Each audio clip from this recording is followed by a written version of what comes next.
Please be advised, the Kind of Movie Critics podcast may contain spoilers. This includes most of the movies you're going to want to see. This shit also contains profanity, so there's that. Enjoy. Yo, this is Treezy. Hey, this is Kory. It's Martin the Mailman. And I'm Young Leezy. And we're back, the Kind of Movie Critics, with Chandler again. I'm back. Hey, he's back. You're home again. I just have been sleeping outside of the studio for a week, so thank you guys for letting me back in. Yeah, it's like new Yeezys. He's being Yeezy hazed. season. It's a haze. Yeah. It was really cold out there. Like Project Mayhem and shit. Like, Man. It's been a pretty loaded week with media with this R. Kelly stuff. I just want to start off by saying there's a lot of pedophiles that I didn't realize that were out there. And that's all I'm saying about that. That R. Kelly shit exposed a lot of people on my timeline. same. And just to be clear, if you're a follower that thinks R. Kelly was cool, like everything he was doing was cool, you can unfollow this podcast right now. That's Treezy speaking. And we're off R. Kelly and on to other shit that we've seen. What did I see? I saw it before the last episode. I saw Downsize, the Matt Damon. That was so cute. Yeah, I like Downsize. I didn't hate it, but it wasn't the movie I thought it was going to be. What did you think it was going to be? I thought it was going to be about this guy who wants to get small and his wife leaves him and he finds a new lease on life and he explores this small life. But then that whole subplot about like running off with the Asian woman and like She's great. I like her. That was not in the trailer at all. Like, Well, they can't give it away in the trailer. Didn't you say you hate that? like a whole half of a movie is it's like that story. I'm not saying I needed to know that story in the trailer, but it wasn't what I thought it was. You know what's crazy? What's funny is from the trailer, I didn't get that his wife didn't do it with him. I didn't either. Yeah. Oh, I did. They revealed that. Oh. Yeah, that was total spoiler alert. Oh. Maybe you saw a trailer I didn't see. Like I didn't, all Me the too. trailers I saw was about him, enjoying how cool being small was. Like it was like this is like an amazing experience, Right. And it was like, don't get me wrong, I didn't hate the movie. It wasn't what I thought it was. It was R-rated. Oh, Like there's like F-bombs and frontal nudity and We talked about it a little bit, man. They've been marketing Matt Damon movies wrong for I don't know how many years now, and I don't know when it started. But like I don't know if it started with that Great Wall movie. that Oh my movie. God, I forgot about man, that. I forgot about Yeah, that. I got a funny story about that. It's real quick. Yeah, I was go watching for Project Greenlight, the most recent version, Uh-oh. and like halfway through Project Greenlight, he just shows up wearing the long ponytail wig, and they never talk about it. And I was like, Is "Yo, that- what is happening here?" Yeah. Is It that turns the out one? it was for the Great Wall. Right. Is that the one where they made that shitty like B comedy? Yeah, and it's he terrible. like got into it with the black producer. That's right. That's, was- I don't. It's a good understand. season of television. It's a very bad final product. Yeah. But only I've never seen Ballad Shaker Heights. Stolen Summer's actually not bad for what it is, but it's not good either. It's definitely not something they could have put in theaters. Right. Did you watch Ballad Shaker Heights? Anyone? Nah, That's the not Shia here. LaBeouf That's one. the Shia LaBeouf one. I never saw. I was too young back then. I watched the I'm one a little with guy. with Aiden Quinn, with the little boys or whatever. So it's like I said, it's for what it is. It's if you're like 10 years old watching this movie, like it's decent. But Yeah. I also watched 2 or 3 really terrible Netflix Christmas movies. Oh Lord. My roommate enjoys them, and they are literally like Sharknado, but for women. first of all, Like I love how you're putting it that way, like very gingerly on the podcast when like you have been saying, I've been forced to watch this bullshit. Yeah, that's true. listen, Hey, it's I mean, 2018. Sharknado's for everybody. I just want to say. like, Come on. they're bad. Yo, They're so bad. Can I give a confession, man? We don't sign up for them to be good though, just so you know. I know that, but they're bad. Cinema confession, man. I don't know what the fuck Sharknado is. Like every time somebody says it, I'm like, what are they talking about? It's The a sci-fi movie. It was a really crappy sci-fi movie that got like a cult following. The only time I hear about it is when people say it, and I've never seen a commercial. I don't know what the logo looks like. I don't know It's what a the fucking premise tornado is. of sharks. That's what the logo looks like. So- It's got Ian's earring. So Steve from fucking 90210 is a star. Wow. And Tara Reid. I'm not. Yeah. And her. The problem with Sharknado is that it's Because there's only plenty one. of bad. Yeah, there's one problem. Perfect film, other than this one thing. There's plenty of bad movies that have cult followings, but it's because they were like genuinely made like with real heart. And Sharknado is just like, okay, we want to make a cult movie, so let's just make it bad on purpose. And that's just like so cynical, man. Well, I actually like Shark it. Tornado. Yeah. Yes. That is stupid. First of all, I watched there was a movie that they had where it was like a megalodon versus like a giant fucking crocodile, and Jaleel White was the star. Oh my Yeah. fucking goodness. So it was like Lake Placid versus the fucking megalodon. First Oh of my all, God. the fucking megalodon's way bigger than the crocodile, Yeah. right? And crocodiles live in fresh water. So how is a shark? Oh, because realism was part of this equation. Like, Yeah. But look, and then like they're on a fucking naval ship, like firing cannons and shit at the shark and at the What? fucking crocodile, and then they fight.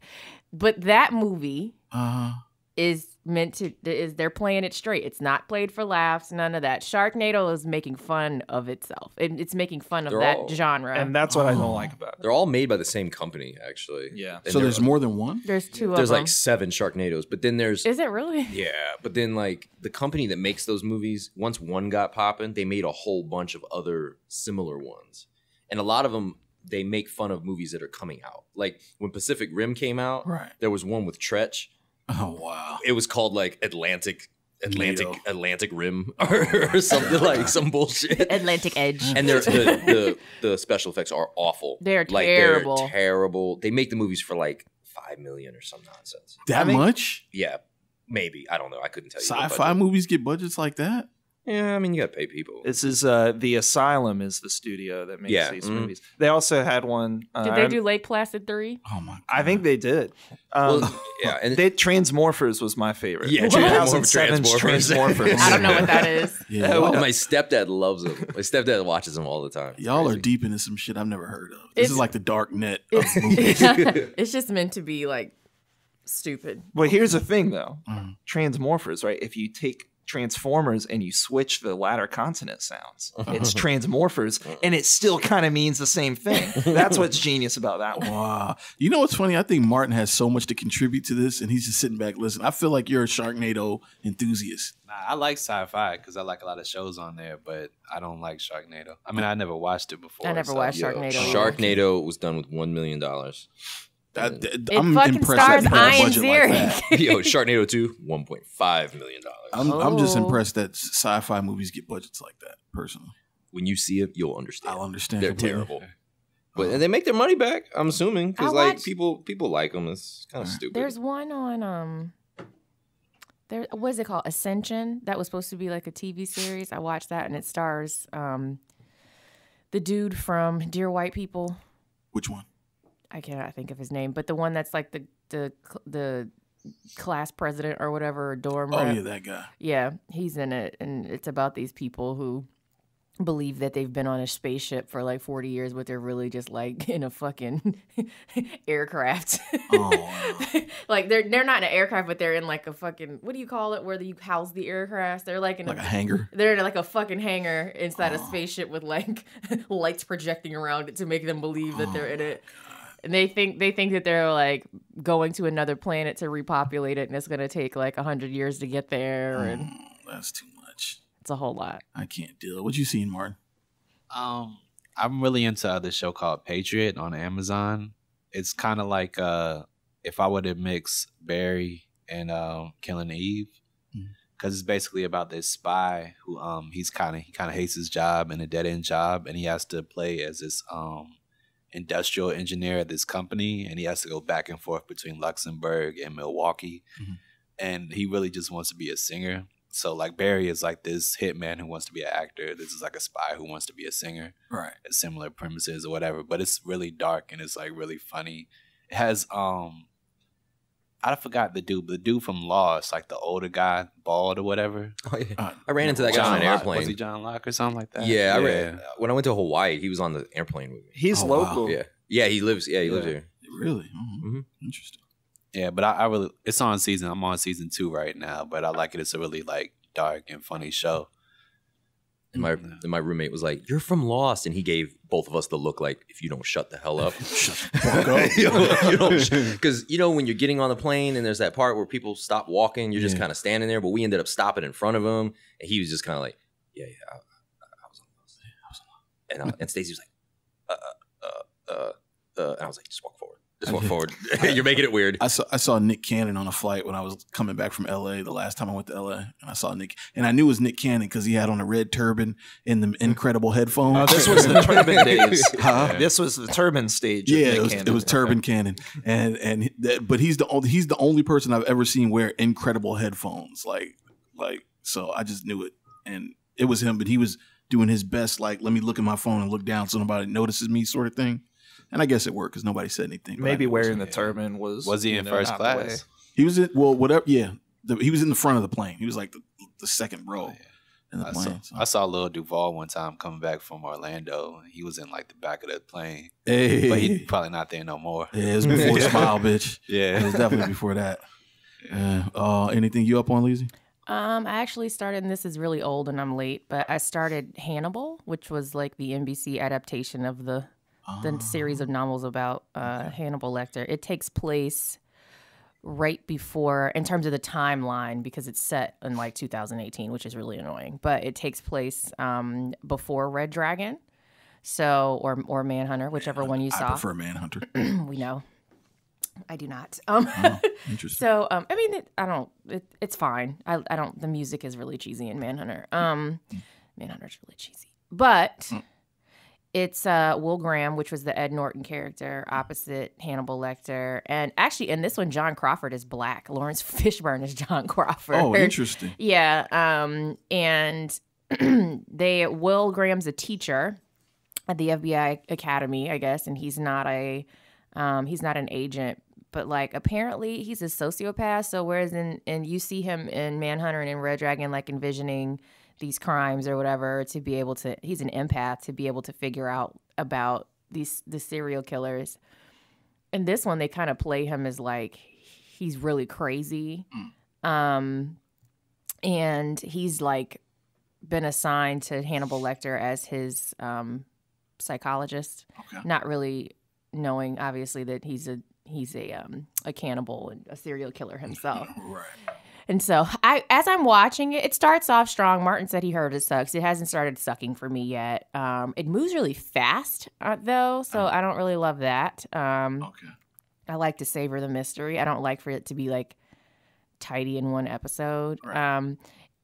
Other than that, I really don't have like a strong criticism. I will say this though, if that was an NBC show, like what the hell time did it come on? Because that shit is graphic. Oh, it's graphic? Oh, yes. Wow. I don't know.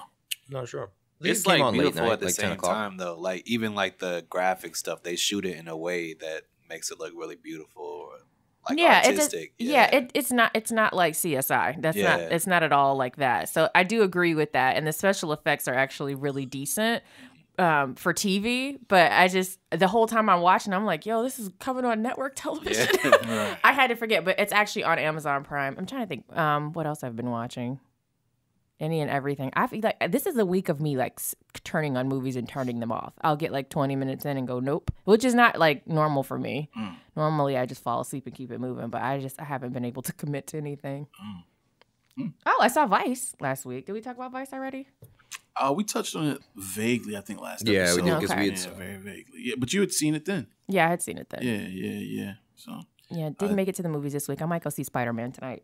Oh yeah, I think that's a pretty good movie. I'm taking my kid. Yeah, I think she'll like it a lot. nice. Chandler, it's on you, brother. I did see Spider-Man on that note, and yeah, it's real good. Yeah, It's real good. I mean, a lot of people saying it's the best Spider-Man. I don't know if I can say that, but it's up at the top. yeah, it's definitely up there. Yeah. Is Spider-Man black or something in this? Yeah. Is that what I'm He's seeing? There's Afro-Latino. multiple, but yeah, Afro-Latino? yeah. Oh, there's One multiple of them. Spider- Peter Parker's in it too. Oh, Yeah. okay. You haven't seen the trailer, have you?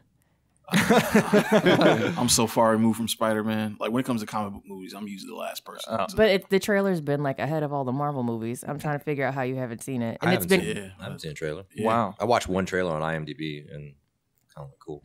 literally like the past 10 movies, like 6 of them had that trailer ahead of it. So the last Marvel movies I saw was Black Panther and Do It y'all like but animated movies? they've been showing the trailer that long is what I'm saying. oh, I don't remember it. It didn't stick with me. Do you remember it being the trailer being out that long? I remember the trailer. I don't know if I remember it before other movies. Because at first I didn't really want to watch it because the animation looks kind of weird. But I think that's because they're like like the animation is kind of in like half of 24, so it's in like 11 frames per second. Yep. But they're drawing on top of that to like blend it together, so it looks kind of weird when they're just like walking down the street or talking. But when it's actual like action and stuff, it looks good. amazing. Yeah. Okay. Yeah, and I admit I put up a wall when it was animated. When I saw that it was animated, because I thought it was gonna be one of those like straight to DVD. You see it in the little bin at Walmart, like, or I mean, you shop. You go to Walmart and there's like this section of random animated Avengers and Iron Man movies. I thought it was going to be one of those. Oh, it's way better than that. Yeah, and then I found out it was theatrical. I was like, oh, okay. But then I literally didn't know it was theatrical till like the weekend it came out. Like you guys read comic books when you were young, right? Mm-hmm. So this is like the most comic book movie you've ever seen, basically. Like it definitely takes the structure of comics and like applies that to the film in a way that no other film does. Oh, more than Sin City? Yeah, I think so. Okay. My bad. I'll cut you off completely. No, you're good, man. So yeah, Spider-Man. And then I also saw Bumblebee, the latest Transformers. I saw Bumblebee too. I forgot about that. I enjoyed it. I thought it was fantastic. I I've loved heard it. Good things. It really worked on me. I mean, man, it's not doing great at the box office, and it's probably going to whimper out, which is a shame. Because I think it's like finally they learned how to do Transformers right. But at this point, the audience is already... Yeah, it's like if you first Get don't up. succeed, try 5 times. Yeah. Like, I actually really, well, I'm biased. I really like Transformers. Me too. And it's a childhood thing. And I mean, I enjoyed the Bay films for what they were. Yeah. Except the last one. I really didn't like I didn't see the 5th one. Last Night is not good.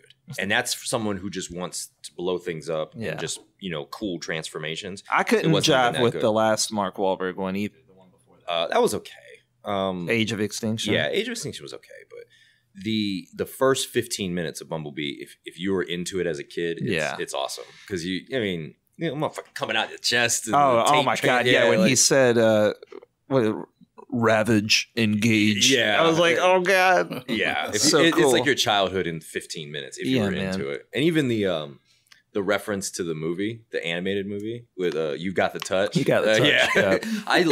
Yeah, have you seen it? No. Oh, the animated movie from '86 has one song that plays like a couple times in it. And so when it played in Bumblebee, like 3 people in the audience were like, "Oh shit!" So you got the touch is the song that Dirk Diggler sings in Boogie Nights, though. So is It's it that not song? no, That's Okay, not- it's so not that the but same that's what song. popped into my head when you were Yeah. like, "You got the touch." And You're a winner. no, it's not that. So like, and then I was with Stacy, and she was like, "What?" And I was like, "I'll tell you later." Yeah. Like it was just such a cool moment. That was a whole nostalgia movie, which I that was one of the few times I appreciate fan service. Yeah, I mean, I think it does it well in a way that doesn't necessarily feel like it's cloying for your affection. I think it wins your affection like through legitimate means, and then there's just cool like 80s references and stuff. I mean, I don't know. There's like a Rick Astley reference that's pretty. I wasn't a fan of that. And then Did you get rickrolled in the middle of the movie? yeah, Yes. yeah, pretty much you get rickrolled. It's That's like like the 3rd movie that's done that this year. Really? Rickrolled? Yeah, Oh, Rickrolled. Ralph Breaks the Internet. Yeah. Wreck-It Ralph did it. Somebody else did it too. I forgot. I missed that. But it's That's good, fair. man. I mean, Haley Steinfeld I think she's got a bright future in Hollywood, man. She's really good. And the whole structure, I mean, it's like the good part of the first Transformers where it's just like Shia LaBeouf and Bumblebee. It's like that, but a whole movie where it's just like they have this really tight bond and he really draws you in emotionally. The action is like way better directed than Michael Bay ever could do. Like And who is this? Who directed this guy. Oh, that's the interesting part of the story. Okay. Travis Knight. Son of Phil Knight, the Nike co-founder. Nice. He was the head of Leica Animation for a long time, Right. which they did like Coraline, the Box Trolls. Most recently, Kubo and the Two Strings, Yeah, I which like this that. guy That was very very good. and this guy directed that. That was his first directorial effort. And then, I mean, I remember reading that story. It was like, oh, he's jumping to a huge budget Yeah. live action movie. He's got it now. He knows how to work with actors on set. The framing of animation, like the fact that it has to be so purposeful, I think is why the action in Bumblebee is so good, because everything's very deliberate. He kind of stays on one shot for a long time and lets stuff play within the frame instead of cutting rapidly back and forth, which is what Michael Bay does. Right. Which, I mean, and I like Michael Bay, too. I'm not trying to trash the man. But Right. Bumblebee is really good. Yeah, Michael Bay, if you're out there, I'm a big fan. That's funny. Okay. Well, yeah. I remember you saying some good shit about Bumblebee. So that's reassuring. And the only thing I didn't like, the transition from the second to the third act is a little weird. Okay. I don't know if you remember. There's the part where they're driving and they get confronted by like the government agents. Yeah, and then they go home. Like, that's right. Yeah, like they have a mini battle, and then like later she catches up, and the kid's like at home. Yeah, and she was like, "Hey," he's like, "Yeah, I just left that government battle thing. Like, I'm just at home now." Like, it's like what? That's and then funny. they go off on the third act, which was decent, but the opening action sequence was done really well. Mm-hmm. So cool. I wish they had carried that throughout the rest of the film. I know. Nice. I know what you mean. I mean, there is the part where they like go back a little bit later in the movie, and they're like, "Oh, there's more to this sequence. It's so good." Oh wow. Yeah. Interesting. I didn't really see much outside the R. Kelly thing. But I tell you what, that You mean you were just watching Ignition over and over again? Or Trapped in the Closet. No, the documentary. Parts 1 through Fuck no, I'm not even an 13. R. Kelly fan, like in the least. Never been. Nah, I haven't since I can't. I saw the tape. I saw that, and then when people were still trying to defend him after that, and I'm like, bro, halfway through he's fucking singing to her, and now he's like, that's not me. It's him in his house with his face, and he's fucking singing. He's like, it's not me. I'm like, all right, guys. Yeah, I don't understand that whole thing. And then people but- are like, maybe he didn't do it. I like, at this point, I'm like, you can defend Bill Cosby more because you definitely didn't fucking see him do didn't it. see Bill. The women didn't see him do it. Yeah. We saw him do it. Yeah, like I saw evidence. you. I believe my own eyes. I don't have Yeah. to hope for anything. It's fine. Yeah, But yeah. that guy's been done to me. He's been dead to me. Well, my big gripe is like they're like, well, Hugh Hefner dated young girls. I'm like, no, he dated young women. He may have dated underage. I don't know that. But I don't. From what I there's no- recall, Yeah, the women that I know of, were like 18 and he was Yeah. like 90, which is still That's crazy. it's Yeah. crazy, but it's not illegal. it's crazy, but It's it's not technically illegal. not Yeah, illegal. it's not illegal. and they're Oh. not children. Yeah, Yeah. I mean, so you're sitting there like he did it. It's like no, he did something completely different. Like there's a clear difference between dating dramatically younger than you and getting it on with a child. Yeah. Like there's clearly a line. I wish people would stop grouping this into the trying to bring the black man down thing because this Well, the is not funny that. thing is, people are like, "Well, Elvis," and I'm like, "Well, if you watch the documentary, Elvis fucking comes up. Yeah. They talk about that. Yeah, They Chuck talk about Berry. how it, Chuck Berry, Elvis, Jerry Lee Lewis. They Yeah. talk about. Well, Chuck Berry's not white, but they talk about white men who have engaged in this. So cute, nice Right. try. And Yeah. I'm sorry, if just because a white person does something wrong doesn't mean that you should also get away with it. Both of your asses need to fry. Both of you need to fry. This ain't that, man. Don't conflate the two issues. This guy's fucking nasty. He deserves to be fuck jail. He deserves to be like Somebody said he needs to go to the place that's underneath hell. he needs that American History X curb. He could curb biting. him. Stomp, you're gonna hit him with the curb. He needs a curb biting. Yeah, that's where I stand with that. Damn. That's where I stand with that. But what I have been doing is Chandler put me on to a really dope podcast that talks about movies called Blank Check, and they do like you've heard of that too? Yeah, they were on the same network as another podcast I like called Black Men Can't Jump in Hollywood. And It's another good one, They did man. an episode together one time. So Yeah. but you can explain it what it is. Yeah, it's the only episodes that I've listened to, they do like these mini series where they take a director and they talk about their filmography and how they got to the point where they can have a blank check. So the only mini series that I've listened to so far is Christopher Nolan. So they go through Following, Memento, Insomnia, into the Dark Knight stuff. Like they go through the entire filmography, and they just they just deal with directors that are on blank check status. It's really dope, man. They take a really deep dive into a lot of like nerdy shit because they do film by film and it's more extended. But it is a very interesting listen if you've seen the movies that they're talking about and you're familiar with the directors, but you've got to know a little bit more technical, technical knowledge of these films and just how a set runs to really enjoy their humor. Because they're funny to me. The Griffin dude is hilarious. Yeah. But I can't give him too much shine because then y'all fuck around, stop listening to us, and then listen to Blank Checks. But no, you should. They're pretty cool. I think this is a good time to announce that we're going to be starting a Blank Check review podcast every week. Right. That'll be funny. Yeah. But we can get into Bandersnatch, man. The latest release from Black Mirror, which I think everybody at this table really loves Black Mirror. Am I Yes. correct in saying that? Pretty much. Cool. And you know, they decided to do something new and come out with this interactive episode, movie. I don't even know how to classify this shit. I wouldn't call it either of those things, but we'll get into it. Yeah. It's a special event, is what they It's called a it. special event. I think that's the best way to classify it. And here to give us a synopsis is the sniper from Jack Reacher, Kory Smith. In 1984, a young programmer begins to question reality as he works to adapt a fantasy novel into a video game. Yeah.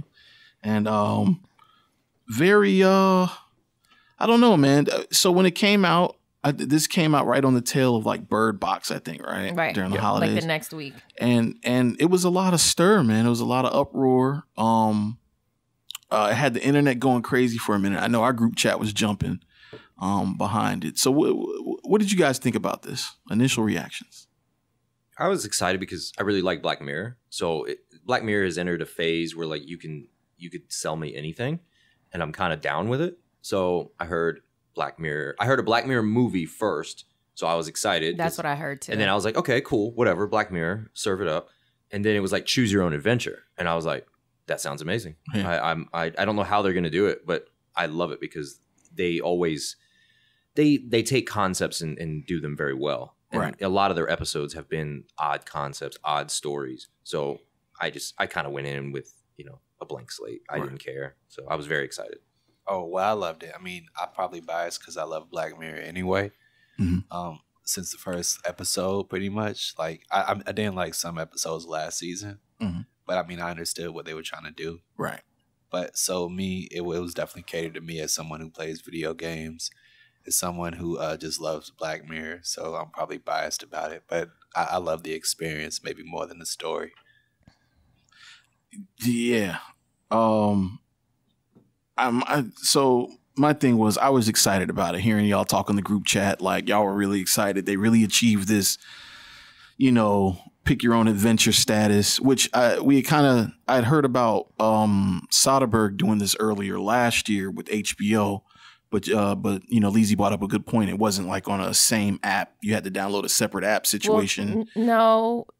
Well, I'm not sure that there was a separate app for it so much as that HBO actually has two apps. There's HBO Go, which is the supplemental app to when you have cable. Right. And then there's HBO Now, which is like you're directly plugged in. Oh, okay. So you don't have to like go through a provider to get it. You just pay them directly, which most people like give you both options in one app. Right.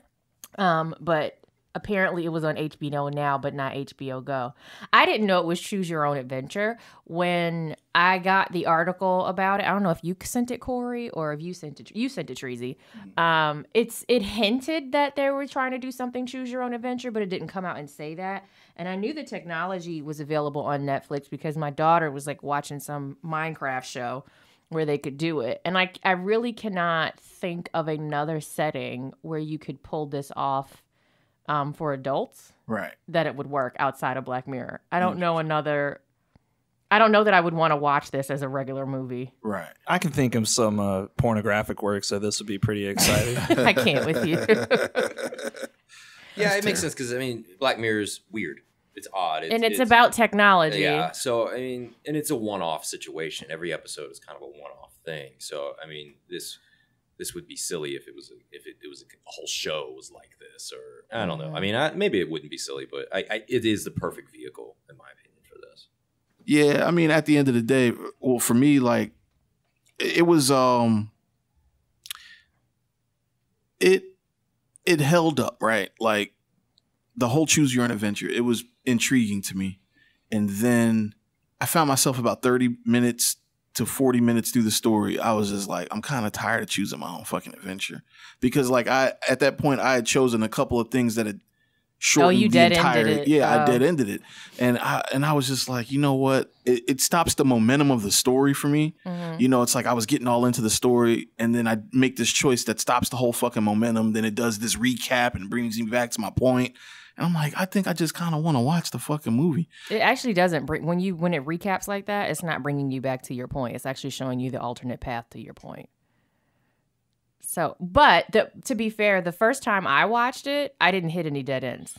Oh, See, I did. I hit like one or two. I didn't hit with a little any. background. So I didn't hit any, and like when the first time you watch it, you can't like gauge how far into the movie you are, so you don't know how long it's gonna go on and on and on. Right. So like it was really like great experience for me the first time. The second time, I literally like chose the opposite of everything I chose the first time, and realized like where the tree branches separated more than once, which was really really cool. But I didn't hit any dead ends the first time at all. No, hold on. My experience did do it. Like if I picked something wrong, it took me back to the beginning, and then it like showed me segments of everything and brought me back to the same point to make a new decision. I'm telling you what it did. When that was you. When I did that like the third time I watched it, like I kept making it choose the same. I kept choosing the same thing when it would do that, and it would give me something different because it would get me back to that point differently. Yeah. That's what I was telling you. You need to watch it a second time to get the full gamut of what it is. Right. Because the experience is the choose your own adventure. The story isn't that strong. It's not. Yeah. But I've heard other people say that. They're like, I wish it wasn't a choose your own adventure. It got in the way. I'm like, that's the whole point. It would have sucked if it was a straight episode. Yeah, like the whole point is for you to go through this experience. Well, I feel I in terms of story, because we know Black Mirror is capable of more robust stories. I think they made it simple I think that was the draw, right? It's like you keep the story simple so that way, from a production standpoint, you don't have to go too far. Well, you're catering to the gimmick. Yeah, you're catering to the gimmick. Yeah. And then I read an article though that it actually was took 2 or 3 times longer than a normal episode to create. Yeah, they said it took like 35 days to film it when a normal episode takes about 16 to 17 days. I thought it was like the production was like an entire year for this. No. Yeah. I think again it's genius and it works so well for Black Mirror, and I don't know where else it would work because the whole concept of Black Mirror is a dark side of technology, right? Ted Kaczynski was right. So it's the dark side of technology, and this is a new technology that Netflix has introduced. So it's something else for them to explore in terms of like what you're doing. If we're to believe that these are real people and they living, breathing people and they're fleshed out, like what the experience of choose your own adventure would be for someone who is a thinking entity, right? Right. And then to like layer that. It's a video game. It's not a movie. Sure. That's what you're watching. It's funny. A friend of ours was like, I feel like I was watching a video game. And I was like, that's the whole fucking point. Yeah. It is a video game. This is a weird thing because I've encountered people that were not happy. And I'm like, this wasn't for you. Yeah. Like it's a choose your own adventure movie. Like you can't sit there and be like, you shouldn't have done that. This would have been a better movie if you didn't do that. It's like feel like the whole that fucking point was to do a choose your own adventure. He's a mutual friend, but I feel though. like he doesn't watch Black Mirror, and I feel like if you've never seen Black Mirror, you cannot enjoy Bandersnatch the same way. Yeah. See now, because of what Black Mirror is, I think it's genius in that way, and I think I probably would have been way more frustrated or befuddled or whatever if it wasn't Black Mirror.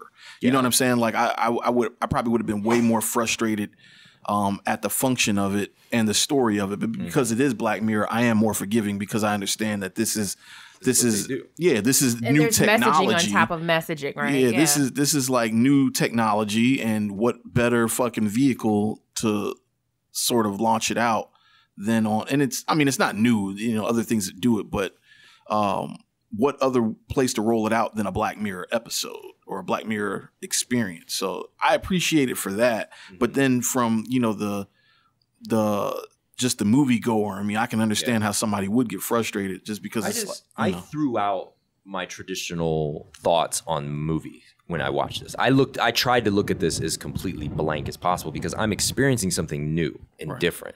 So story structure, the pace, the edit, like all that goes out the window. Right. Like, so the only time I got frustrated was when I went back the second and third time because now the gimmick is over and you don't want to watch the same scene 3 times. Right. You're like, okay, I want to just get through this because now I want to see something I haven't seen before. Right. Whereas the first time, everything is new to you. No, even if you loop around, you're still experiencing something new. Right. So agreed. Oh, I played through. it took a little while because me and my girlfriend, we kept getting dead ends.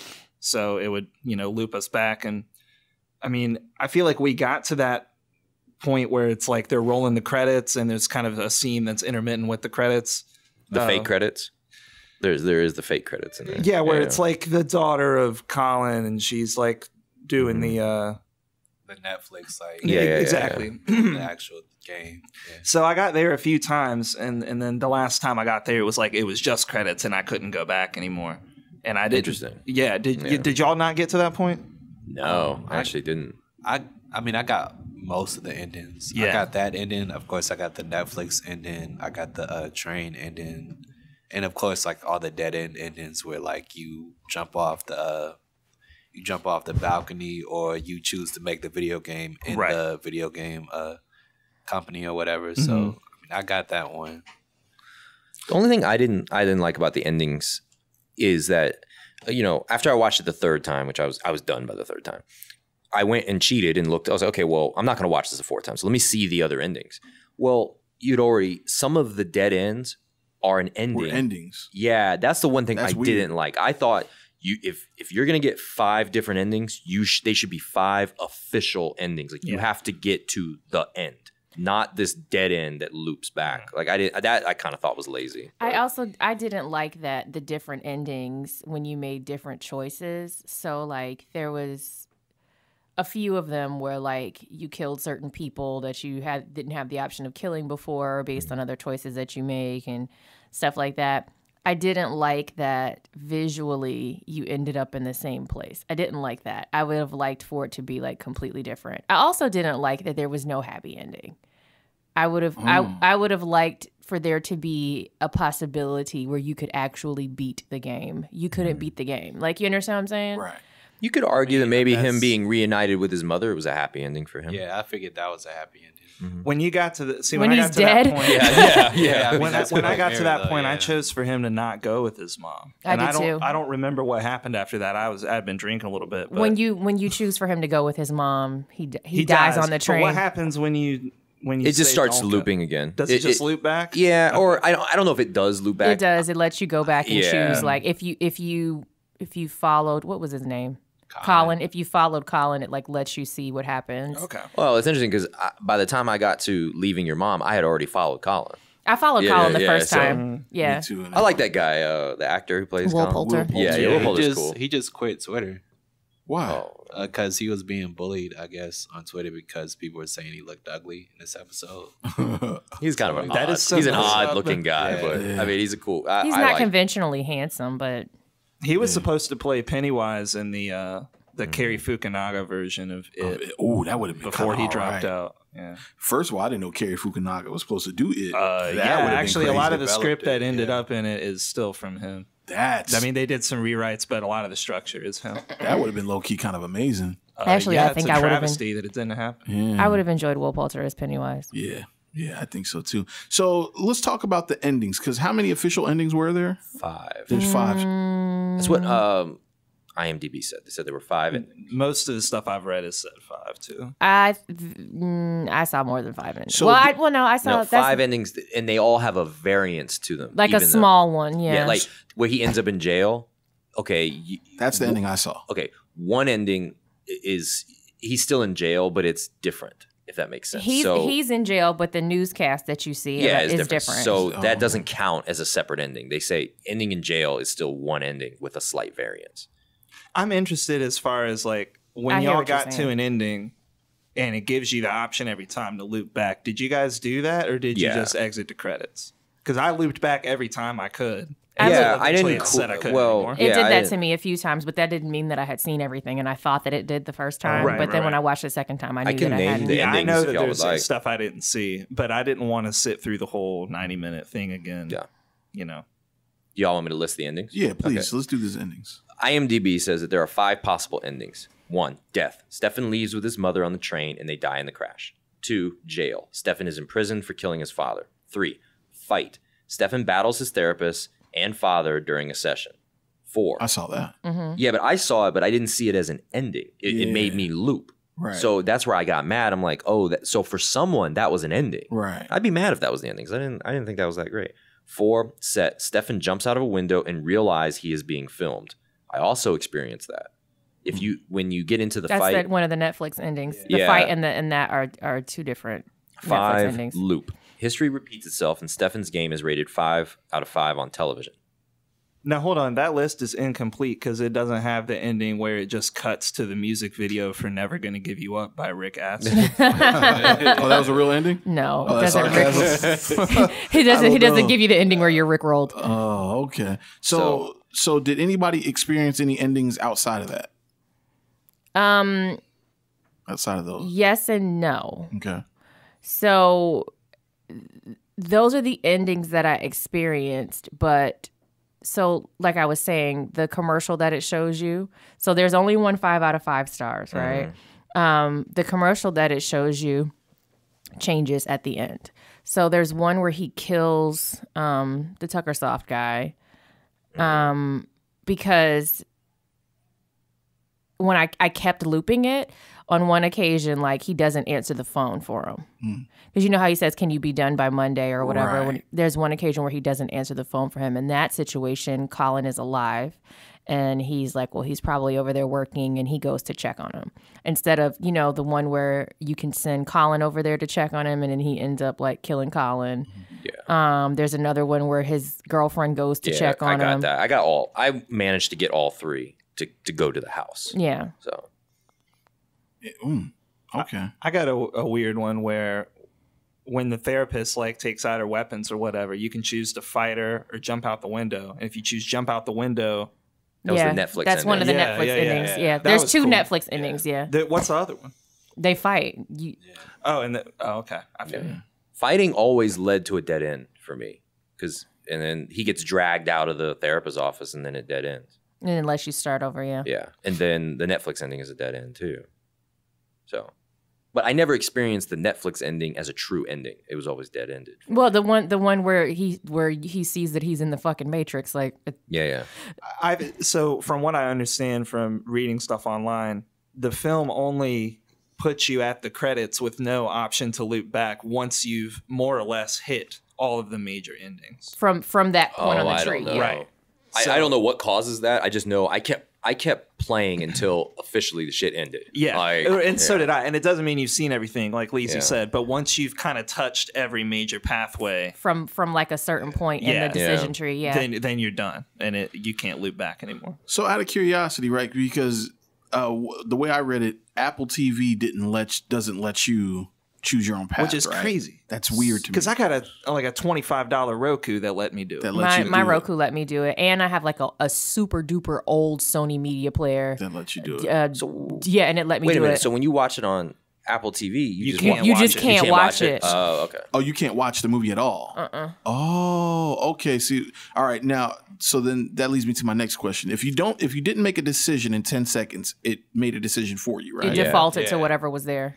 So, to whatever was there. So Because it's already prepped for you to select one. So right. So it'll right. just pick that one. So you either just this is the crazy Gotcha. thing that I heard today is that if you just let all the default decisions happen, it will play through every eventuality in the story. Oh Yeah. wow. If you just leave it on default, it'll play everything. You'll see everything, See, I want to which try takes that. all the fun out of it. But Yeah, I guess it kind of does. Because the question that makes me confused is there any one right story? Like, is there any one, like, if they were to ever take this theatrical and say, okay, we're going to just show you guys the default movie, is there one way that's the default? I mean, if I would argue, it would probably be either chopping up your dad or going on the train. I think those are probably the 2 most real endings. Okay. Because I guess just from story structure, like when you find out about that, the author or whatever who chopped up his wife, when you're playing the game, you're like, that's the thing I'm not going to do. And it's funny how it makes you eventually do that at the end of the movie or whatever. Right. And I guess the core problem with his character, or the thing he has to get over, is that he feels responsible for his mother's death. So if you go back and you realize that it was going to happen anyway, that kind of resolves that issue, and that would be a good ending, I think. Okay. So I think those 2 are probably the most real endings. So when it came to just talking and touching in on the story, when it came to his mom, so his mom was late for the train she was initially supposed to take. And then she ended up going on a train that I guess derailed or got into this accident or something like that. Derailed. And that was because of the father, right? And that's where his kind of animosity towards the father So it was came going to from? happen anyway. It was going to Like, happen anyway. yeah. If he found his bunny, she dies. It was if about he his doesn't bunny. find his bunny, she dies. Right. You all got to the ending where it's revealed that Bruce Willis did survive that train derailment. Yeah, that's funny.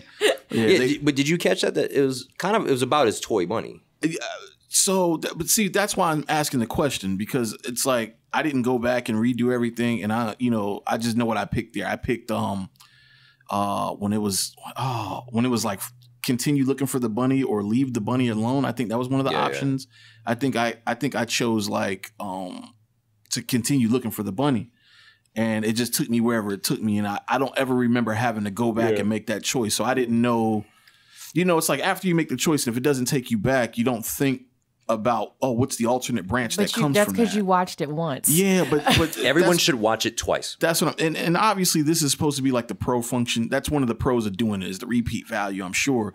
But man, just for me, like, I struggle to find time to finish an actual movie that I really like, but then you go to a choose your own adventure. It's just not economic for me, man. It's like I don't have time to keep going back.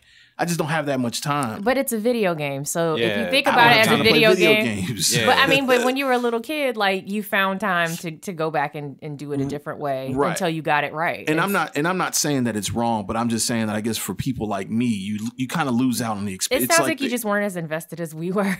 Yeah, I sat and watched it back to back on a Friday night. And the thing is, like, I watched it first, and then I feel like after I said it was dope, you were like, "Oh, I'm excited to watch it," and then Kory was like, "Yo," and then you were like, "Y'all hyping this shit up." Yeah, but listen, but when I started getting to the choices, if you go back in the group chat, I was excited as fuck because of the fact that they actually pulled it off was amazing. It is. I don't want anything that I'm saying to take away from that.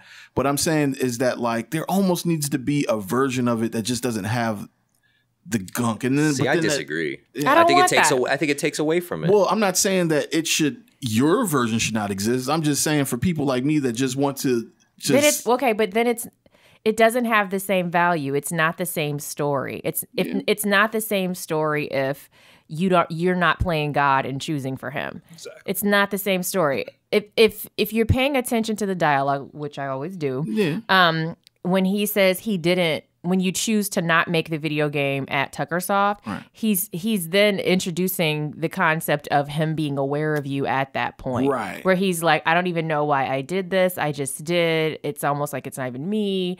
And then he becomes more and more aware of you. Yeah. And then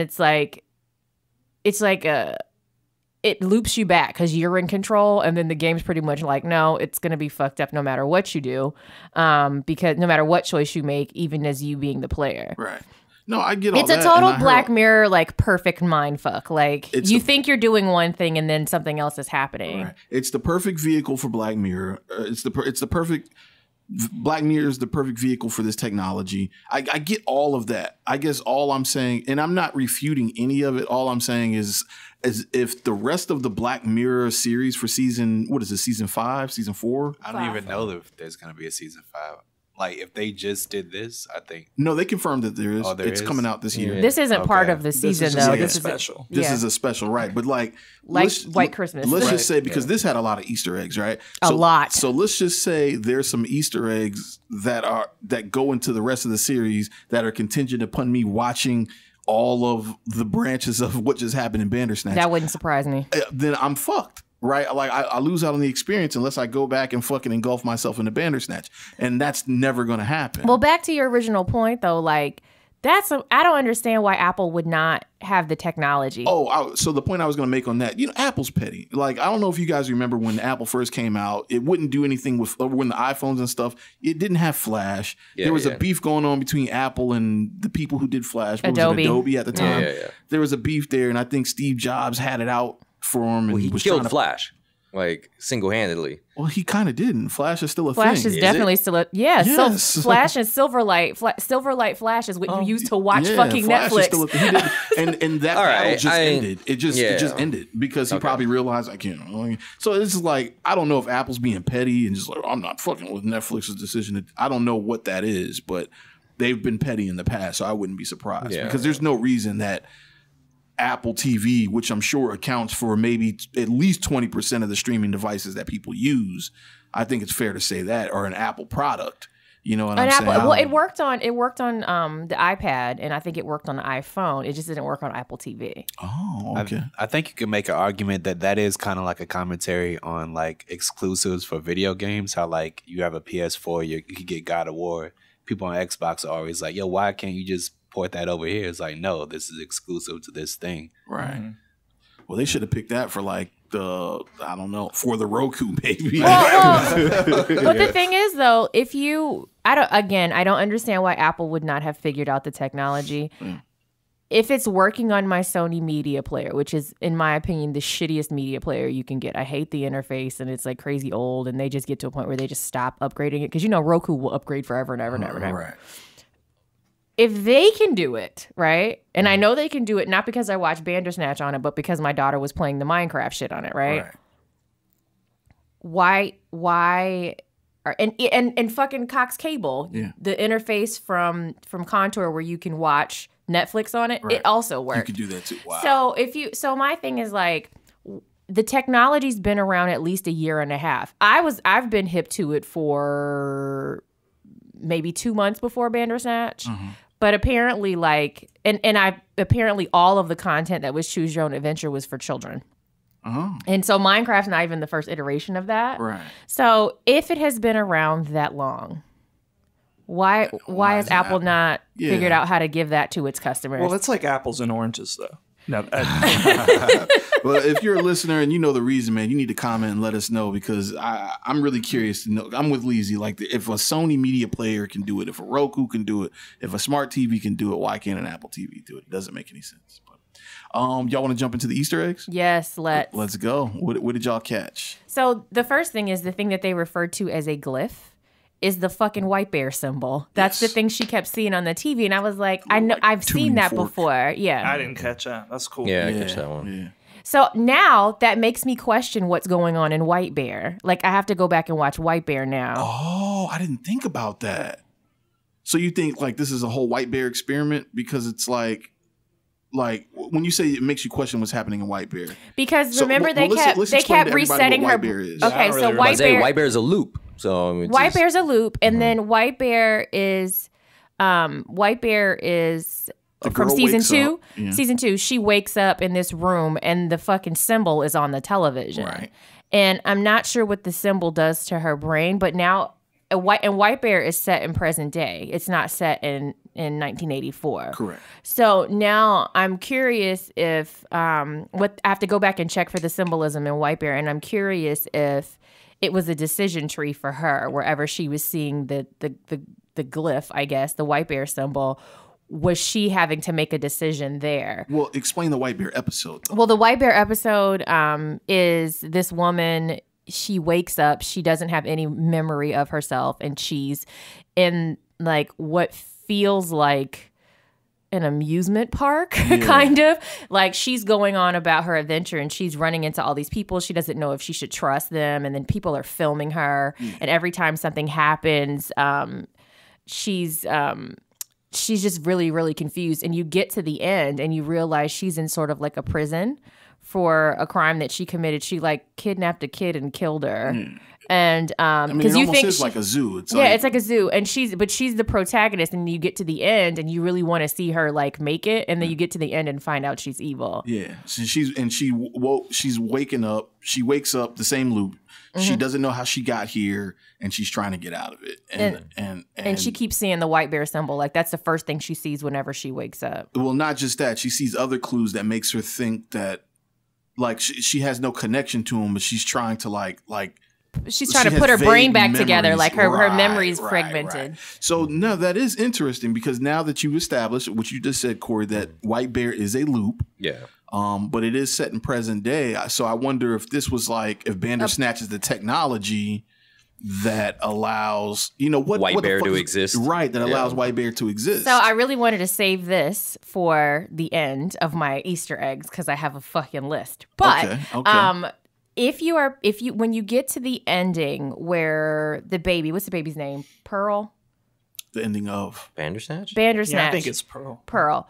You didn't see that? Where it's set in present day, and she's she's programming Bandersnatch that you're watching. Yeah. Okay. Yeah. When you get to that ending, if you read the news ticker, it literally brings up all the other technology that you see in Black Mirror and unites the universe. Oh. So it talks about.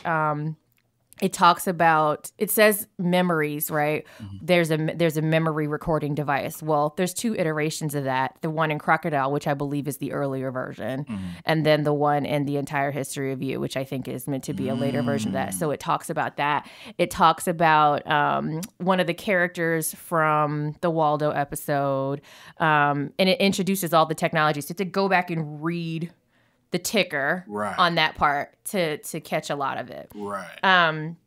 The other nosedive. The other 2 Easter eggs were the games, Nosedive and Metalhead. Metalhead being the one with the dog that follows you around from last season. That's the same director as this episode, too. Oh, nice. And then Nosedive is obviously the one with the social media that comes up later, which it didn't really relate to that, I guess, because it was like a really rudimentary game. Did you notice that his doctor was at St. Juniper Hospital? Yes. Yeah, I did notice that. I saw that was an Easter egg. I caught the Metalhead poster, and then I also caught the Nosedive. Somebody was playing Nosedive or something like that. He had programmed both of those games. Yeah. I caught, and both of those, it's like they took out the vowels in it, and it was just a consonant, so it wasn't an in-your-face reference. But obviously, if you knew the names of the episodes, then you would follow it. I actually didn't catch Nosedive the first time, and then I was like, wait a minute, that's the episode with Bryce Dallas Howard. Right. Yeah, that's an actual video game too. Like I think there's one ending. Well, it's not an ending, but when he's on the bus and he's listening to music, there's like something where you could listen to like Bandersnatch tape, and it shows like a bunch of like beeps, kind of sounding like dial up, and it's some type of way where you take that. I didn't get that. You option. record that and put it into I don't know if you Google it or something like that. It'll take you to a site that actually has that Nosedive game. So they actually created like a Nosedive, like 8-bit video game. That is a post-credits sequence too. Like you have to get to the ending where there's no loop option and watch the credits all the way. And if you did the right sequence in the movie up to that point, you see a post-credit sequence. Interesting. See, y'all got something that I didn't get. No, I never got that. I had to read about it. Yeah. Because how many times did you do it? 3? I did it like 3.5. Oh wow! I quit in my 3rd viewing. Once you told me that if you get the phone number right, you get the secretary on the phone. I was like, well, then there's nothing I haven't seen. Oh wow! So, did anybody catch the significance of 1984? Orwell. Yeah. I thought that was very interesting. And Big Brother and your Big Brother, and surveillance and all of that shit. So, Did you see the Philip K. Dick poster? Yeah, I got that. So when he drops acid with Colin and the spray can is like moving or whatever, it says Philip K. Dick next to it. Interesting, dope. Isn't it weird that demon thing like never comes back? Did y'all see the demon? Yeah. Pax? I just thought that was weird that I wanted that to be a more robust storyline. Yeah, and I mean I only saw him in that one branch, and then it never came up again. Well, no, if you see Pax after you followed Colin, he's an option. You can choose Pax at the safe. That's right. Yeah. So I guess he probably shows up if you enter that. I didn't choose But if you do, he fucking shows up and scares you, and then you have to go back and make one of the other choices again, which is why it pissed me off, because I was just like, oh, what happens if you... To me, like it says he's the thief of destiny or whatever. I thought that would have been like a good I wish branch. In a strange way, which I really appreciate Black Mirror for what they did. I almost wish they had turned the volume up just more. Like, make truly your experience completely different from his. Like, make choices that change the entire dynamic of what you see. Like, it takes you down a completely different path. It does if you don't follow Colin. But what happens is thing about dropping it loops you back around, it forces you to, because what happened with me, no, it doesn't. It did for me. See, it didn't for me. When I went to go see the psychiatrist, I hit a dead end. It made me go back, and I followed Colin. So it was like, I wish you went left and you get a completely different movie, like that isn't intertwined. Like, I went through a sequence where I didn't follow Colin, and I did not talk to the psychiatrist about my mom, and it shortened the movie significantly. Yeah. But the thing is, if you follow Colin, everything that he tells you happens. Yeah.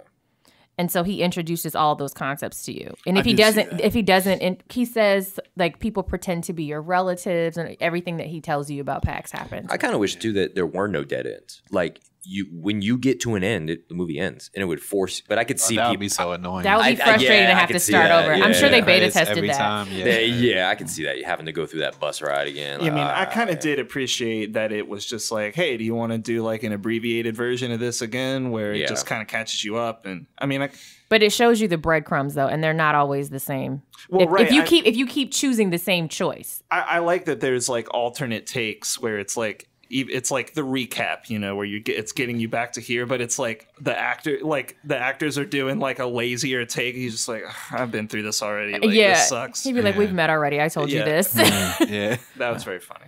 The deliverables for this movie or experience was probably a fucking nightmare because this is beyond editing at this point. This is like you almost need development.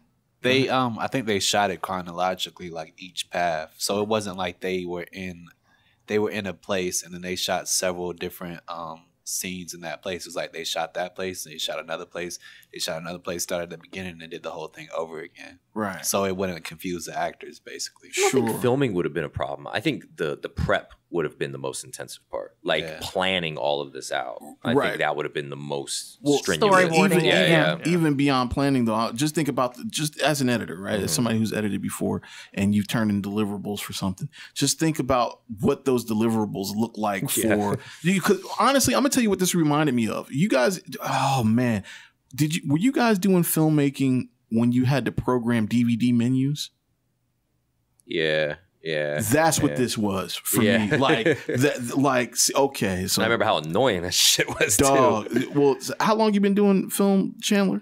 I'm a baby. It's been a little bit of time. I don't even want to say on my. Okay, and it's kind of the same with you, Martin. I mean, you've been around I've been around for a little. Did you ever deal with the DVD era? Nah. So programming DVDs was first of all, I'm glad we're past that. But think about it, like. You know, when you put in a DVD and you can go to like the chapters, you can go like, oh, chapter 5, and that takes you to this point in the movie. So back when we used to have to like burn DVDs from like something that you edited, you had to program all of that, right? So it's like if you had to take the movie and you had to make like chapter points, and then you had to like tell the chapter, you know, you have to like make an avatar for it and say, yo, when somebody clicks this button, it takes you into 30 minutes and 11 seconds into the film.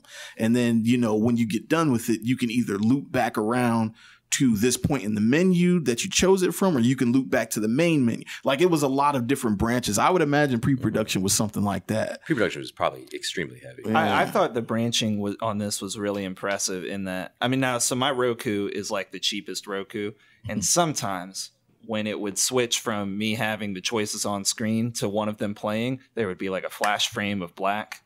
So I could see the seams a little bit. I think if I was like on a MacBook or something, that wouldn't have happened. Right. But I just thought it was really neat how it is mostly a seamless experience. I mean, it plays like a film. If you took out the graphic of the choice, it would still be paced like a real movie. Like a real movie, yeah, I agree. I even like the little transitions in between while you're making decisions. I like that it didn't stop. It doesn't stop. Yeah, the music keeps going. People keep talking about the decision. Yes. It's really neat. I thought that was brilliant. Yeah. You know, I think the previs on this was very, I think the way that the experience was presented to us was flawless. You know, I can't see the process getting too much better than this. I think to me, this is the apex of this format because like, I don't know how invested I could be. Maybe I can, but I don't know how invested I could be in a choose your own adventure story. That's like a more traditional, like a narrative. Straightforward one. Yeah. I mean, the self-aware meta textual nature of this makes it fun because it's about the format that it is. Right. I don't know if I would want to just watch a movie I'm making the choices. No.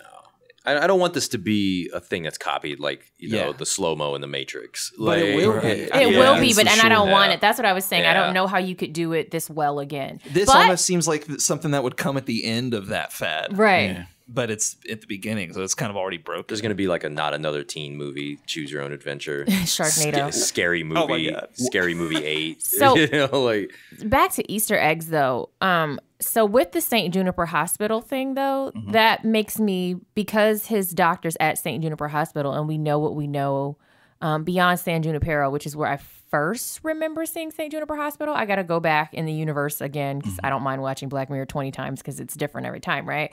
But we really, San Junipero is like the futuristic version of technology from that hospital and what it does for people who are terminally ill or, just at their end of life.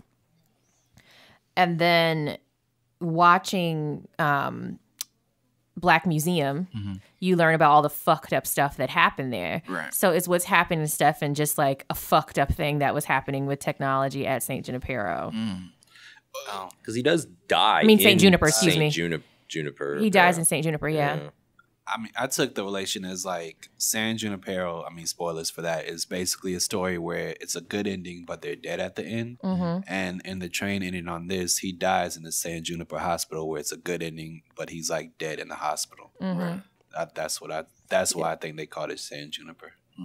Yeah, because you're right. I mean, the same concept. His, I don't know, spirit, we'll go with that word, is off with his mom, and he's happy, and he's with another dead person. Well, St. Juniper Hospital also exists in the Black Museum episode. All those fucked up like technology experiments that they were doing, where they put the lady in the fucking teddy bear and or implanted her into someone's brain, and then the thing with all of that was happening in that same hospital, where the guy was like experiencing pain and sex for other people, like that thing, like all that was happening there.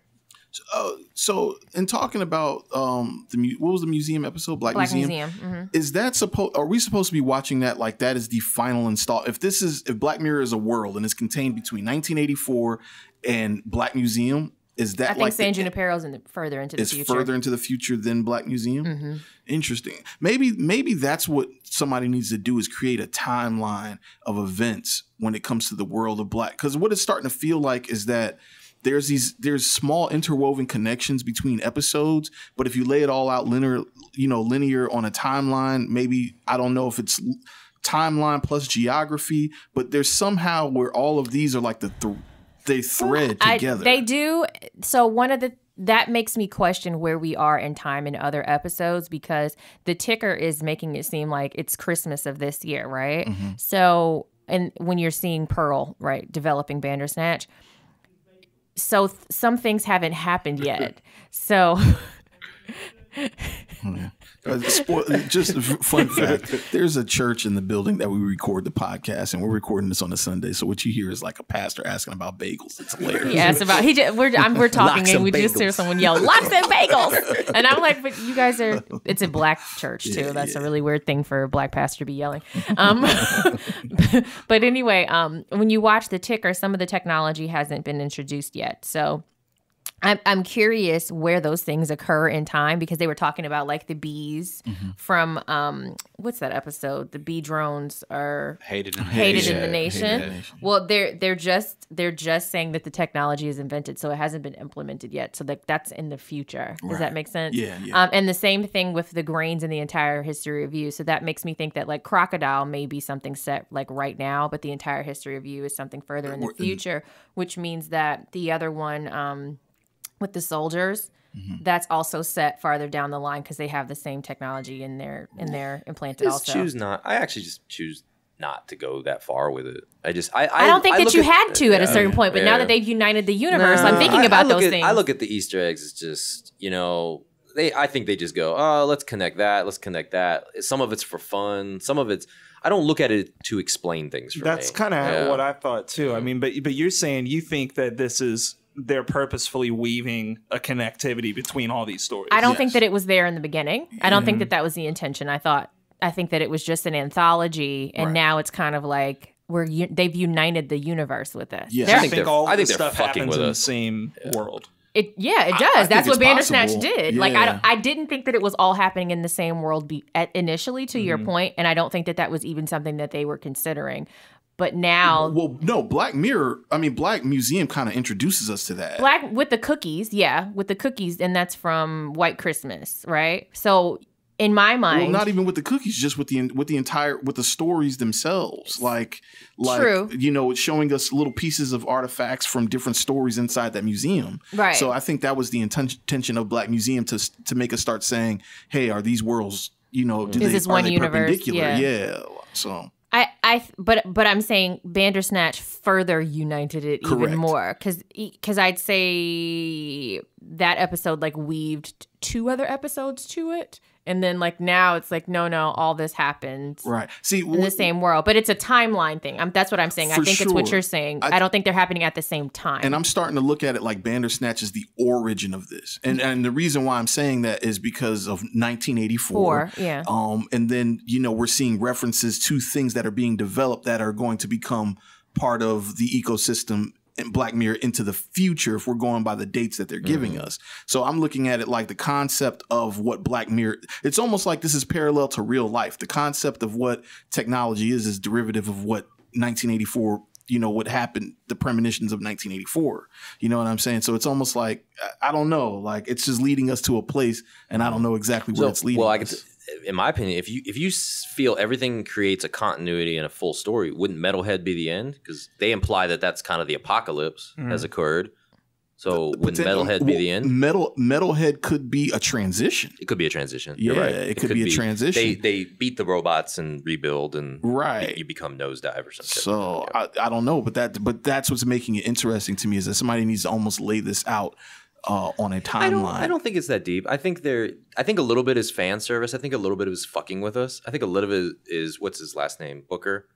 I think Booker going, yeah, sprinkle this shit in here and see what happens. Like I think some of it is fun, fan service, and actual continuity. I think we won't really know. I think those possibilities are all, you know, plausible, but I think we won't really know until this next season to see like how much more interweaving they do. I kind of don't want to know. I like the fact that it creates so much conversation. Like I like that the one episode contradicts another, and there's a Easter egg in one episode and it's not in another. Like I kind of like it. So you wouldn't want this to be a containment and like a timeline of an alternate universe? I wouldn't want it to affect the story. Yeah, I wouldn't want it either. Yeah, I like if it's at the cost of the story. I wouldn't want them to do that. I enjoy it for what it is. I agree too, but I feel like there's always a potential for someone to fuck it up, but they've continued to surprise us. Yeah. So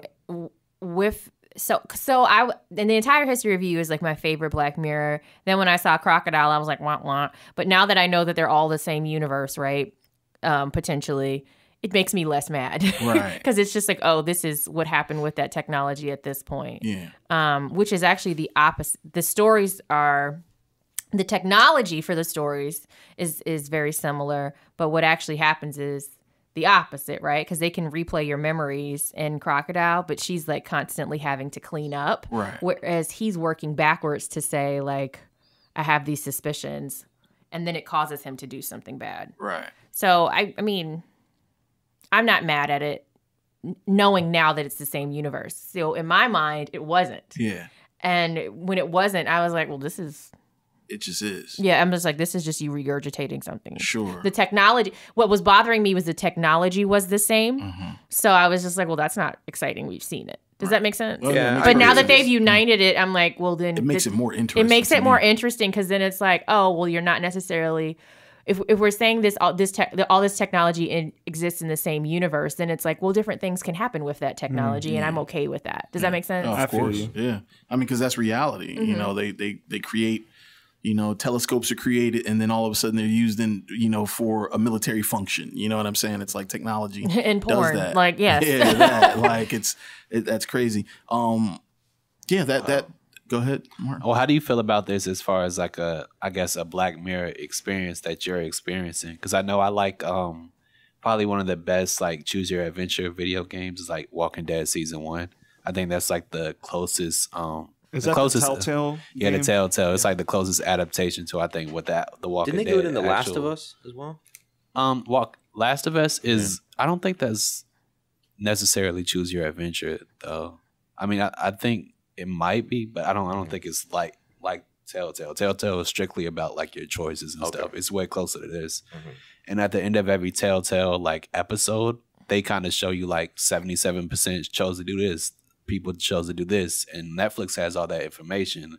So how do you feel about them using that information, maybe selling it to people? Like, this dude, he always chooses chops up the dad. This dude chopped up a woman. Like, that's kind of scary in a they're low definitely way. compiling Yeah. that. Yeah, I think that eventually they're going care. to tell us too, or maybe they'll incorporate it into one of their stories. Into one of their storylines. I mean, I kind of haven't they kind of already with isn't that the dance Shut Up and Dance. Shut Up and Dance? They've kind of already told us that this is what this is. So like, that's in terms of unoriginality in that universe. I feel like this is derivative of Playtest and Shut Up and Dance. Like Playtest. Yeah, that they were that they were saying like, oh, you're playing the game and all this fucked up stuff happens to you, but no, it's happening to you for real. Yeah. And you don't even know that it's going to affect you in this way. And then Shut Up and Dance was about choices, just like Bandersnatch. So, but I'm not mad at it. I'm not once I know that it's United, I'm not mad that they're weaving it together. Yeah.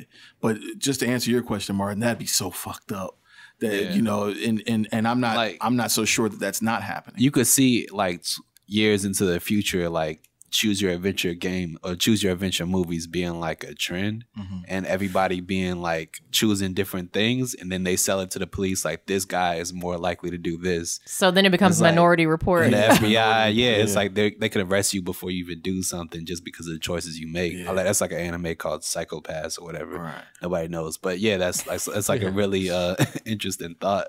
Yeah. Well, then that gives a little bit more credence to the Philip K. Dick poster. Then it's like, I mean, I think in a weird way they're either fucking with us. They're either fucking with us saying, "Ha, this is what it could be," or they're fucking with us saying, "This is exactly what the fuck we're doing." Like we already doing and it. Hey, man, we left the bread trails, the breadcrumbs, and the Easter eggs for y'all to figure it out, and you didn't. Well, I mean, you have to think about like technology and things that we do that we think are benign that can ultimately fuck us anyway. So especially as an African American person, I am really, really interested in my ancestry and all that good stuff to tell me more about, you know, the history of me genetically. But I think 23andMe has already been used in 2 cases to convict people where they had their DNA.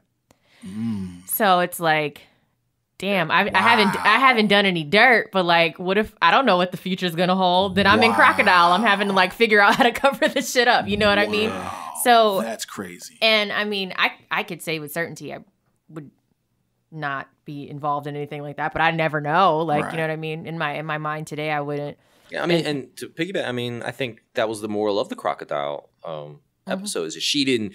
Her shit escalated very fast, and she thought, "Oh, I'm just gonna do this one thing and it'll go away." Or I mean, but it was a moment of passion. It was a moment of anger, and I mean, for all intents and purposes, before that moment, she was a pretty normal human being, and then she chose to. She thought she was one person, and she became like this whole. Yeah, and then person. she murdered someone. I mean, and you know, there's probably some stats out there there are a lot of crimes of passion. People get pissed off and they murder someone, and they just spiral. So you never know. But this other decision that you made this long time ago is like. I really liked Crocodile Tears. Actually, that's one of my favorite episodes. I enjoyed it. Yeah, I enjoyed it too. Just because I'm not gonna say I understood the character, but it was like you understood. She made it was a crime of passion, right?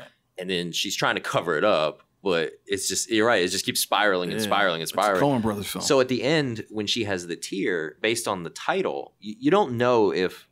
You don't know how to feel with her. You're like, damn, do I feel sorry for her? Do I not feel sorry for her? I definitely didn't. I know, but I mean, I could see an argument for being like, damn, like, yo, you made a very bad decision. And all you wanted to do was get to your daughter. Right. You know what I mean? So, like, it's this what is good and what is evil. Agreed. And I like that about Black Mirror. It does bring up a lot of questions about what is good, what is evil, and definitely. why. Agreed. Yeah. Side note, if we're talking about Black Mirror and coming into like the actuality of what life really is, I wish that the first episode would play out in today's time in America as opposed to like. Oh, you mean the national anthem? Oh yes, I wish it would play out.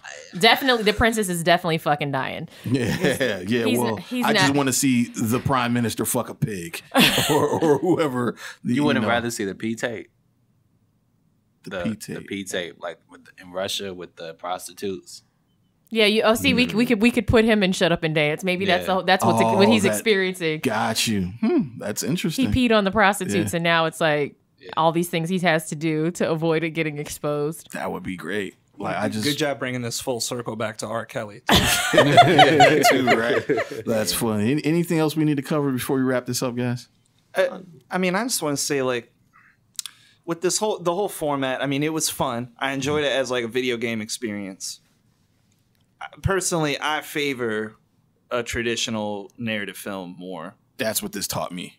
Because I didn't get an emotional catharsis out of this, I would say. I had a good time, but I mean, I remember when I got to the first ending that I got to, I was like, oh, that's okay. That's a sort of impactful thing. But then I don't even remember what ending that was because I looped back so many times that eventually it just became this thing where all I remember is making the choice. And so none of the story stuck with me. Right. I think I just prefer a film where a director makes those choices and takes me on a journey. Yes. So I think agree. it's marketing, right? So it's all it is. It's a video game repackaged as a choose your own adventure movie because video games have been doing this forever, right? It's like playing Myst. Like you know that if you make this decision, Wow, I dropped a Myst reference. First of all, that's how long ago I fucking played video games. There's a huge amount of people who don't even know what that is. Right, but like if I take you the red pages, eventually like the red guy's gonna fuck me up, and when you made the wrong choices that led you there. So that being said, like but you know that when you're sitting down to play Myst, that you're playing a video game, that's what's happening. When they remarket it to you as a choose your own adventure movie, then your expectations of your experience are different. It's like and I use this example. My daughter had asked for like a printer for her phone, right? And she was like, oh, it's a zinc printer or whatever, right? Zinc technology is called zero ink technology printing. It's a Polaroid. Right.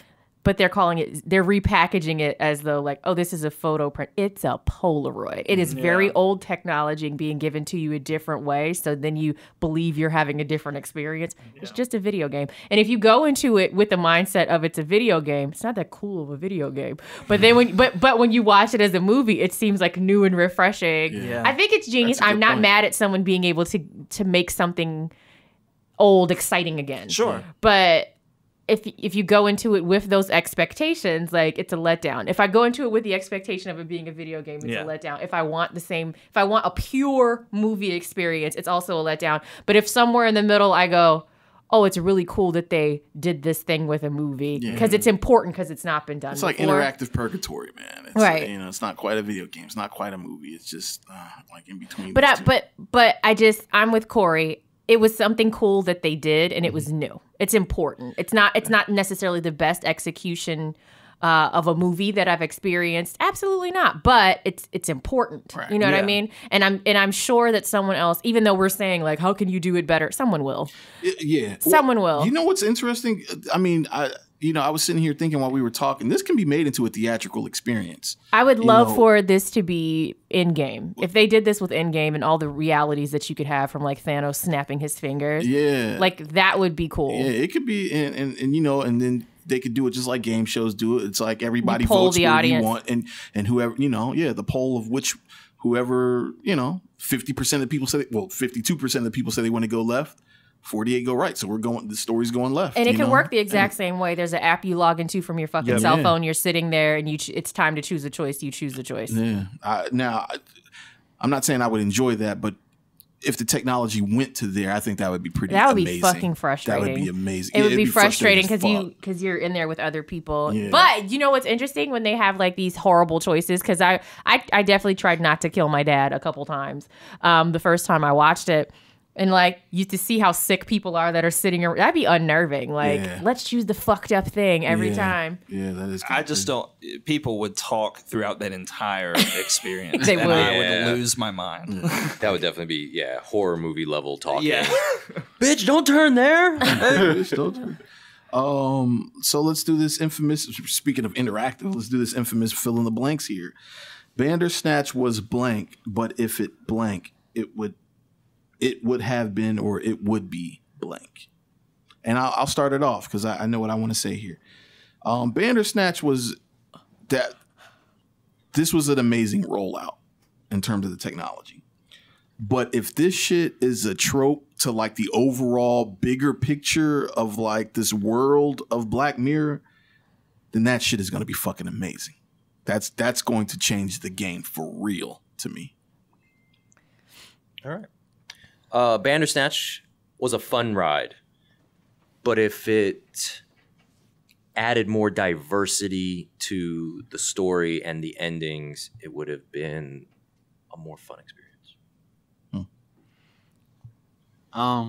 Bandersnatch was excellent, but if this technology has like negative implications in the future, then I don't feel too good about it. Not with the shits. Yeah. So Martin chose all the fucked up shit. No, that's the funny thing is like when I play video games, like I usually try to pick the good parts. Like there's only one video game where I tried to go bad and I couldn't finish it. It was a Star Wars Knights of the Old Republic, but like I always try to pick good. Like I can never really pick bad, and this story got me to pick like the worst decisions just because I wanted to see more content, which I didn't even think I had that in me. It's kind of scary. So so out of curiosity, when you play like Grand Theft Auto, you don't go around shooting people? I mean, yes and no. I mean, I do it because you gotta get money. Like you shoot drugs, you gotta get your money. But to your point, they probably been collecting this data since GTA. I know they probably have. Yeah. That's funny. Oh man, I does a terrible GTA. Oh wow! I don't want to. Yo, on that note, cut Martin's mic. Bandersnatch was a childlike experience. Mm-hmm. But if it had a happy ending, we could have beat the game. I don't get that. Yeah, but there was no happy ending, so I didn't feel like I beat the game. I feel like I lost the game every single time. I'm sort of on that note too. I would say Bandersnatch was a very innovative and fun experiment, but if it had a better handle on the story it was trying to tell, it would have produced a better catharsis for me, the viewer. Interesting. I thought you guys would have. I thought I was going to come in here and you guys are going to be like, "This is the best shit ever." I did like it. I don't mean to sound negative. I thought it was so cool. Well, it was a lot of fun. Like I really enjoyed it. I thought it was cool. I'm never gonna watch it again. Right. But yeah, I probably will end up watching it again because these fuckers are probably going to put even more Easter eggs, and I'm going to feel compelled to. Yeah, but that's what I hope because now I have happen. to go back and watch other stuff to see if I missed something, which I'm not mad at because I can watch Black Mirror a million times. Yeah. Yeah, I don't really want to go back to Bandersnatch, but I do want this to make sense to the entire universe of Black Mirror. I really do. I feel now that they've introduced and that we've kind of introduced it on, this podcast, I will feel cheated if that's not the case. Yeah. Yeah, honestly. But cool, man. So I guess we'll just leave Bandersnatch right here. I know I'm very curious to see if our point of views line up with a lot of people that were on our timeline, because I'm not going to lie, I got a lot of personal DMs and requests for us to do this episode. So from the people that, are very loyal listeners, and you guys know who you are, man, we need you guys to weigh in on this one, because I really want to know what y'all thought about Bandersnatch, especially since you guys were asking if we were bringing out this Bandersnatch episode, and we delivered. So we need you to deliver now. Share it with a friend, comment, respond, all that cool shit, man. We need this to grow. We need topics.